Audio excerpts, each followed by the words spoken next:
बोलतायत थेट जाऊया. माझा एक सहकारी मी दादांकडे पाठवला तर ते दिलं आणि काल मी स्वतः कृषी कार्यालयात गेलो होतो. कृषी आयुक्त साखर आयुक्ताच्या कार्यालयात रफिक नाईकवाडी म्हणून तिथं आहे. त्यांच्याकडून कृषी विभागामध्ये जो घोटाळा झालेला आहे त्याचं 4,500 पानाचा कागदपत्र मी काल घेतली. मग जर आमच्यात वेगळं काय असतं तर मी कशाला कागदपत्र घेतली असती. आणि माझं म्हणणं असं आहे की बाबा ह्याच्यामध्ये कुठेही गैरसमज हे करू नका. आज सकाळपासून सुद्धा 2दा-3दा धनंजय देशमुख त्यांचे मेहुणे यांच्याशी मी बोललोय आणि आता मला असं कळालं की धनंजयनी सुद्धा प्रतिक्रिया दिलेली. भेट जरी झाली तरी लढ्याच्या बाबतीमध्ये मी 100% संतोष देशमुख यांच्या बरोबरच आहे. आज राहील आणि या लोकांना फाशी जाईपर्यंत सुद्धा राहील. काय अजिबात नाही. मनोज दादा आमचं दैवत आहे. काही गडबडीत काही बोलले असतील मी त्यांच्याशी सुद्धा बोलून घेईल बरं का. आता धनंजय मुंडे साहेब काय बोलतात ते त्यांना माहिती बरं का. मला काही बोलायचं नाही. पण मी मात्र फक्त आणि फक्त त्यांची विचारपूस करायला गेलतो. विचारपूस करायला जाणं याच्यामध्ये गैर काय आहे असं नाही. मला माझं मत आहे की लोकांनी याच्यामध्ये गैरसमज बिलकुल करून घेऊ नये. जी अर्धा तास भेट झाली असं तुम्ही कबूल करता, त्यावेळी धनंजय मुंडे तुमच्याशी काय बोलले असतील ना या सगळ्या प्रकरणाबद्दल? नाही बोलले ना.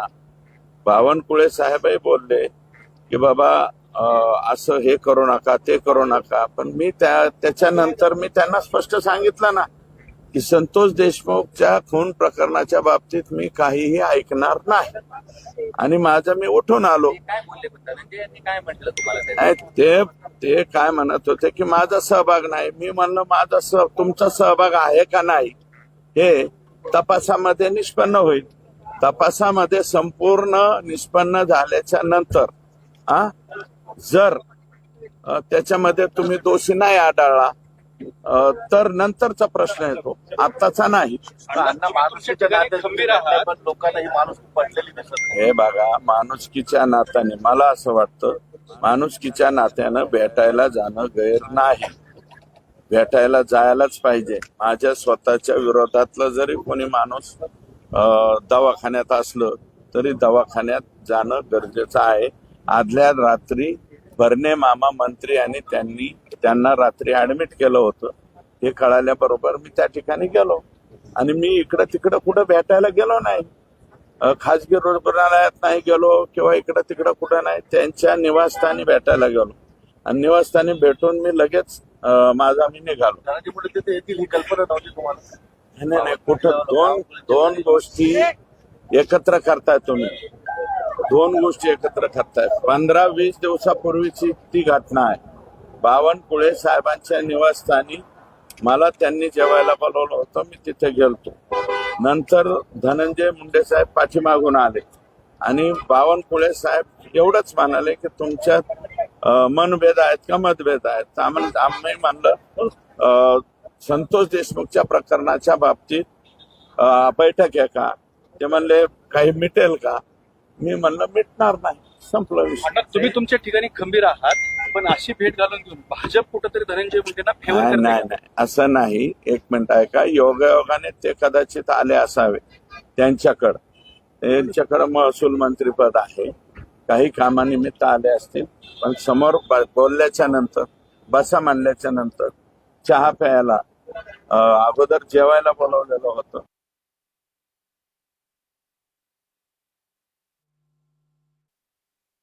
जे मी गेलोय त्यांच्या निवासस्थानी गेलोय परवा आणि परवा भेटल्याच्या नंतर काल मी हे 2 कामं केले. याच्यावरून तुम्ही ओळखून घ्या. 173 कोटीचं त्यांच्या मतदारसंघामध्ये जे बोगस बिल, कल्पना नव्हती मला, बिलकुल कल्पना नव्हती. आणि काल जे मी गेलोय त्यांच्या निवासस्थानी गेलोय परवा आणि परवा भेटल्याच्या नंतर काल मी हे 2 कामं केले. याच्यावरून तुम्ही ओळखून घ्या. 173 कोटीचं त्यांच्या मतदारसंघामध्ये जे बोगस बिलं उचलण्यात आलेली आहेत त्याचं पत्र दिलंय. आणि काल मी स्वतः पुण्यामध्ये मी स्वतः साखर आयुक्त कार्यालयामध्ये बाहेर थांबलो, कारण माझा त्या प्रकरणाचा अभ्यासच झालेला नाही.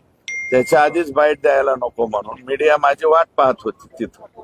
तर मी माझा जो सहकारी तो पाठवला आणि रफिक नाईकवाडे, मी अजून त्यांना पाहिलेलं नाही, पण सूरज मांढरे हे कृषी आयुक्त आहेत, त्यांनी सांगितलं, ते दिल्लीत होते, फोन करून रफिक नाईकवाडे यांच्याकडून डॉक्युमेंट घेऊन जा. तर 4,500 ते 5,000 पानाचं डॉक्युमेंट मी घेऊन आलो. 2 दिवसात अभ्यास करतो आणि 2 दिवसाच्या अभ्यासाच्या नंतर त्याच्यामध्ये काय काय झालेलं आहे हे मी मांडतो. आणि तेही कोणाच्या विरोधात मांडणार आहे, तर ते धनंजय मुंडेच्याच विरोधात मांडणार आहे.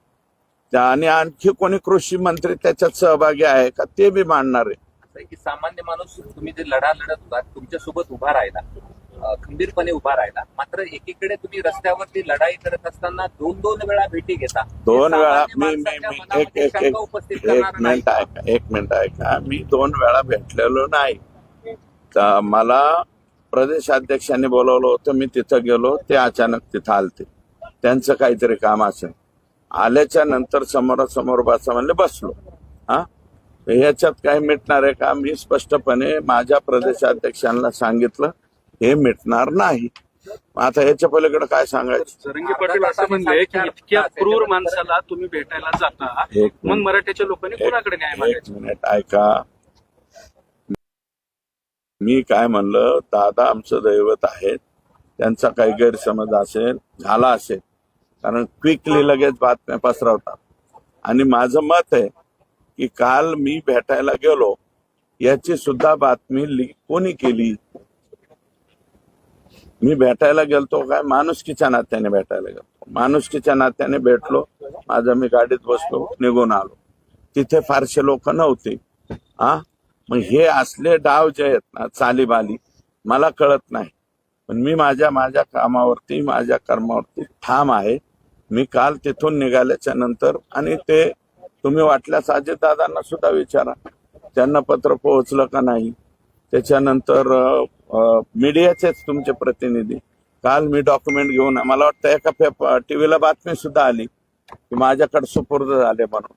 मी माझं लेखी पत्र दिलेलं आहे. आणि मला वाटतं अंजलीताई दमानिया यांनी सुद्धा हा विषय मांडला कृषी विभागाचा, कापसाचा आणि सोयाबीनचा, पण त्यांना तेवढ्या प्रभावीपणे तो मांडता आलेला नाही. जो उर्वरित त्यांनी मांडण्याचा प्रयत्न केलाय, पण उर्वरित प्रभावीपणे मांडण्याचं काम मी आता बहुतेक उद्या परवा 2 दिवस वाचील, आणि वाचल्याच्या नंतर परवा दिवशी मांडेल तुमच्या पुढे. तुमची भेट मुद्दामून बाहेर पेरल्या गेली, विश्वासघात झाला कोणाचा? तुमची भेट झाली की मुद्दामून बाहेर पसरवलं गेलं.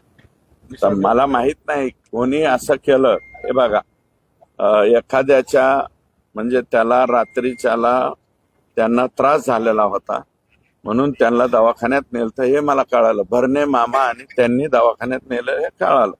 दवाखान्यात नेलं हे कळाल्याच्या नंतर आपलं काम आहे बाबा काय झालं म्हणून विचारायला. मी माझं जाऊन भेटून आलो. मग आता भेटून आल्याच्या नंतर तुम्हीच जर अशा बातम्या लीक करीत असाल तर मग अवघड आहे. कोण लीक केलं? मला शंका कोणावर येतं आता, मला वाटतं आज नाही, ती शंका लक्षात येईल कोण कोण काय केलंय. म्हणजे ज्यांना भेटले त्यांनीच लीक केलं असं वाटतं का? नाही, मी आज कोणाबद्दलच काय बोलणार नाही, परंतु लगेच मीडियामध्ये हे झालं पाहिजे, सुरेश धस लगेच ट्रोल झाला पाहिजे, अशा पद्धतीचं काहीतरी प्लॅनिंग दिसतंय असं मला वाटतं. काय तुमचं म्हणणं? करण्याचं षडयंत्र सुरू आहे का? आणि आज कारण हे बघा, माझ्या मनामध्ये काही वेगळं असतं, तर आज सकाळी सुद्धा, म्हणजे काल तर मी हे काल कोणते 2 काम केले ते मी तुम्हाला सांगितलं. रात्री मी माझ्या गावी आलो. आज सकाळी सुद्धा धनंजयशी बोललो, धनंजयचे मेहुणे हिंडकर त्यांच्याशी सुद्धा मी बोललो, आणि मला बरं वाटलंय की आता मला कळलंय की IBN 18 लोकमत का IBN लोकमतला, न्यूज 18 लोकमतला धनंजय देशमुखनी बातमी स्टेटमेंट सुद्धा केलंय की जरी ते भेटलेले असले तरी सुरेश धस आमच्या बरोबर आहे. आणि मी 100% संतोष देशमुखांच्या बरोबरच आहे.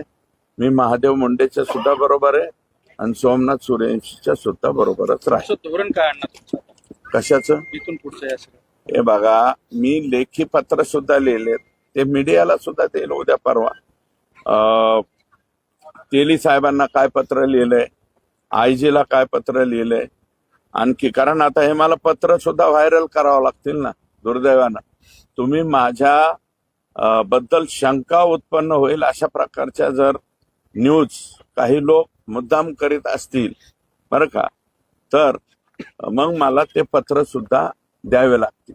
जरांगे पाटील असं आहे की जरांगे पाटील असं म्हटलं जरांगे जरांगे पाटील मी असं काय म्हटले- म्हणतो पाटील, Shocking आहे म्हटलं. हो ठीक आहे ना, शॉकिंग त्यांचा आहे. प्रश्न असा होता की ज्या दिवशी हेलिकॉप्टर उतरलं त्याच दिवशी आम्हाला शंका आली की यात काहीतरी काळं बेर आहे. कोणतं हेलिकॉप्टर? आष्टी आष्टीत हेलिकॉप्टर उतरलं सोबत सगळे आले कुठं?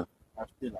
म्हणजे कोण फडणवीसांचं- फडणवीस आणि पंकजा मुंडे जे आले होते. नाही हो, हे बघा, पंकजाताई ज्या त्या आल्या होत्या तिथं, त्या आम्ही त्यांना आम्ही एक सुद्धा पोस्टर, तुम्ही आलता ना मीडिया बाकीची, एका सुद्धा पोस्टरवरती आम्ही पंकजाताईंचा फोटो टाकलेला नव्हता. शासकीय कार्यक्रम आहे, त्या म्हणल्या की मुख्यमंत्र्यांना मला यायचंय. मला विचारलं पंकजाताई उद्याच्याला येतात, आम्हाला तर आदल्या दिवशी 5-5:30 पंकजाताई येणार म्हणून कळलं, तर मी डायरेक्ट स्टेटमेंट केलं त्याच्यावर की शासकीय कार्यक्रम आहे, जर त्या आमच्या इथं आल्या तर आम्ही त्यांचं स्वागत करू. त्याप्रमाणे आम्ही स्वागत केलं. मग शासकीय कार्यक्रमामध्ये तो काय पॉलिटिकल कार्यक्रम नव्हता, शासकीय कार्यक्रम होता. तर मनोज दादांचा जर काही गैरसमज झाला असेल तर मी जाऊन भेटेल त्यांना, सांगेल. आज भेटणार आहात? आता वेळ दिली तर ना. आता मी इथून निघणार आहे, जर इथून निघणार आहे, त्यांनी परवानगी दिली तर मी त्यांना भेटायला जाईल. आणि धनंजय देशमुखच्या बाबतीत सुद्धा आज काही वेगळी घटना घडलेली. काही लोकांनी म्हणजे आमच्या संतोषच्या पत्नीची ऑर्डर का काहीतरी देण्याचा प्रयत्न केलाय. ते एक सकाळपासून फिरतंय, माझ्याकडे कॉपी आली, परंतु मी धनंजयशी त्याच्या बाबत न बोलल्यामुळं, नाही, धनंजय देशमुख म्हणजे आमच्या संतोष देशमुखच्या पत्नीला काहीतरी ऑर्डर बिर्डर देतो अशा प्रकारचे काही लोकांनी केलंय असं माझ्या कानावर आलंय. नोकरीला लावतो म्हणून हे प्रकरण मिटवण्याचं का? आता हे असं कानावर आलंय माझ्या. तर आता मला धनंजयशी बोलल्याशिवाय मला त्याच्यावरती काय बोलणं उचित होणार नाही. परंतु असं काहीतरी काय म्हणतो त्याला आपण, हे दाखवायचं प्रलोभन, हे जे काही कोणी केला असेल उद्योग प्रलोभन दाखवण्याचं, तो करू नये. आणि त्या बाबतीत माझं आणि धनंजयचं बोलणं झालंय की आपल्याला कोणाच्या प्रलोभनाला बळी पडायचं नाही. राज्याचे मुख्यमंत्री म्हणालेले की संतोषच्या मिसेसला आम्ही शासकीय नोकरी देऊ, तर ती शासकीय नोकरी आम्ही घेण्यासाठी मात्र हे करू.